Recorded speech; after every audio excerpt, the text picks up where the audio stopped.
Donald Trump's 2020 campaign bombardment targeted directly at the Facebook feeds and social media of millions of Americans. Lawless criminals terrorize Kenosha. Joe Biden takes a knee. Biden striking often at one emotion, led to chaos and violence. Fear. Communities, not criminals. Jobs. And one solution. Strong leadership when America needs it most. I'm Donald J. Trump, and I approve this message. We saw the fear and division here in Kenosha, a city in the swing state of Wisconsin. Jacob Blake was shot 7 times in the back by a white police officer, bringing protesters and vigilantes to town.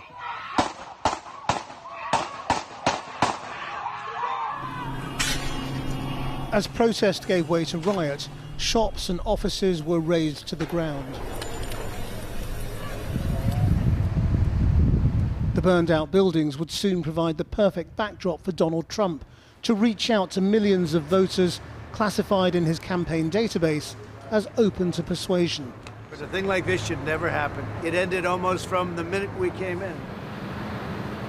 Donald Trump came here to the ruins in Kenosha to tell America that he's the man who knows how to stop a riot by sending in federal forces without hesitation. Now, since then, many commentators have pointed to opinion polls suggesting that it didn't move the dial very much. But as we know from how the Trump campaign has categorized the database, these messages are targeted at specific voters who have concerns about law and order, and they don't need many of them to swing the state. The Trump campaign divided voters into 8 segments, but its potential support was based in 3: core Trump, get out the vote, and the swing voters classified as persuasion. The data reveals that in the key states, the 3 categories were all overwhelmingly white. And for these voters, the data also shows law and order came up again and again as a key issue. The data told the campaign which voters to target and what to tell them, allowing the Trump campaign to fill their social media feeds with hyper-local ads. The tactic worked 4 years ago. Is it working again now? This is where the ads are targeted, a couple of miles from where the protest and riot took place, a cluster of wards rich in the type of middle-class votes the Trump campaign craves, the nice, neat, overwhelmingly white suburbs, which are the real battleground in this election. Take the tiny area of Ward 22. In 2016, the biggest group of voters here, about a third, were classified for persuasion, or swing voters. Has what happened in Kenosha affected the way you feel about this? It continues to solidify my support for Trump just because of what he believes in. He supports law enforcement. I was in the military, currently in law enforcement, so everything from the other side with the Biden camp, I clearly don't have any kind of feeling that they would support me. Did you feel under threat here? I did feel the need to have my security armed and my weapon loaded on my nightstand for the first time. One of the few black residents in this ward is Raquel Bagley. In 2016, the Trump database had her down as a possible persuasion. Her partner was putting up new security cameras when we arrived. Makes you feel not safe. I mean, and that's one of the reasons why I'm kind of doing all this extra security, because I just don't feel safe. So Trump's message to you is not working, clearly? Oh, no. He brought more anarchy. It was more chaos. It made people in this community especially feel like they had to bring guards, armed guards at the front of our complex. Really? I mean, that's Yeah. not... You have people here with guns? Oh, yeah. Yeah, they were doing... that makes me feel very uncomfortable. Yeah, security checks, but they were like racial profiling. Yeah, they were profiling. Civilians. Are you unusual in this particular area as people of color? Yes. Yeah, it's very few people of color in this area.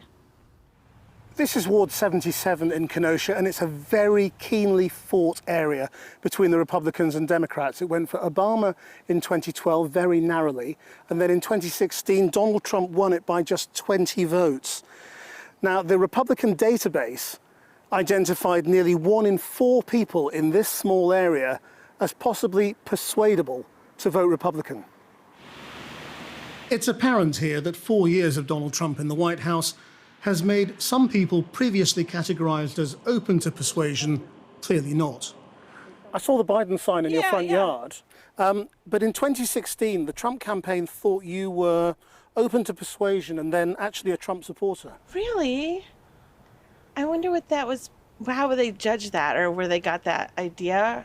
A lot of people I've been speaking to in the neighborhood have actually been saying the protests and the damage that happened is pushing them towards Trump. Is that what you're hearing from your neighbors? The people in the neighborhood are saying that? I kind of got that. Well, you know, I'm on Facebook with a lot of them, which is fine, but we're kind of sheltered here. Are you Michael? I am. So is that you there, Michael Belcaster? That's me. And that's your address? Yeah. You live with Holly? That's right. Can you think of any reason why the Republican campaign would regard you as somebody who might vote for them? I have no idea. I think I keep getting stuff in the mail for the Republican campaign. Oh, really? So they are targeting you? My wife, I think, generally votes Republican, and I'm more... Are you Holly Belcaster? Yes. Who are you guys? And the reason I have your names on the list is because we have a list of voters from the Republican Party from 2016. And they have you down as somebody who was possibly a Trump supporter, you know, or who might be open to persuasion. Is that correct? I'm trying to change her mind. Michael was telling me that he was opposed to what Trump said when he came to Kenosha. How did you feel about it?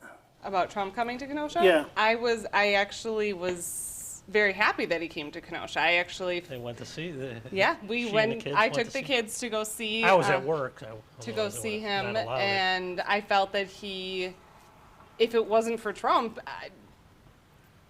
who knows how long that could have been going on. He was the one I felt like kind of intervened and. Is he fanning the flames at all of the problems that are going on, you think?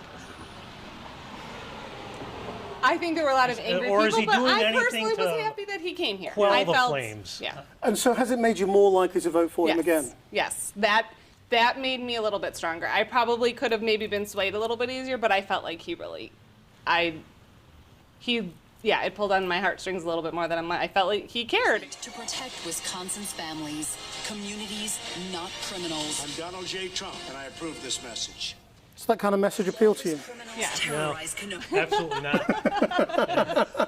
So can I tell you how they thought of you in 2016? They thought that you were open to persuasion, which means that you were sort of in the middle, but you were persuaded. Who knows this? Right. I'm curious, where is this information from? Well, this is the Trump campaign database. Okay. It says you're, by personality group, they say you're an optimist. What the? Yes. Would you say that's about right? Yes. Okay. You care about taxes, Yeah. wages, and education. Those are your top three issues. Yeah. Would you say that's right? Yeah. Okay, so they've got you pretty good so far, haven't they? So what do you think about the fact that that kind of data about you exists on a database held by a political party? That kind of bothers me. Yes. It's weird. So now you know when you see those political ads on your Facebook page, They're there for a reason. They're very specific, yeah. What do we want? Justice! Where do we want it? Now! The black minority here is still marching peacefully, and there hasn't been any violence in Kenosha for weeks. But they know that to make a Black Lives Matter in their terms, it takes more than protest. You need to exercise your right to vote. If everybody here does not go register to vote when they leave here, this protest is pointless. You saying Black Lives Matter is pointless. But these are the images the Trump campaign want the white majority to see. And if their database means they can target enough of those open to persuasion, it could make the crucial difference again.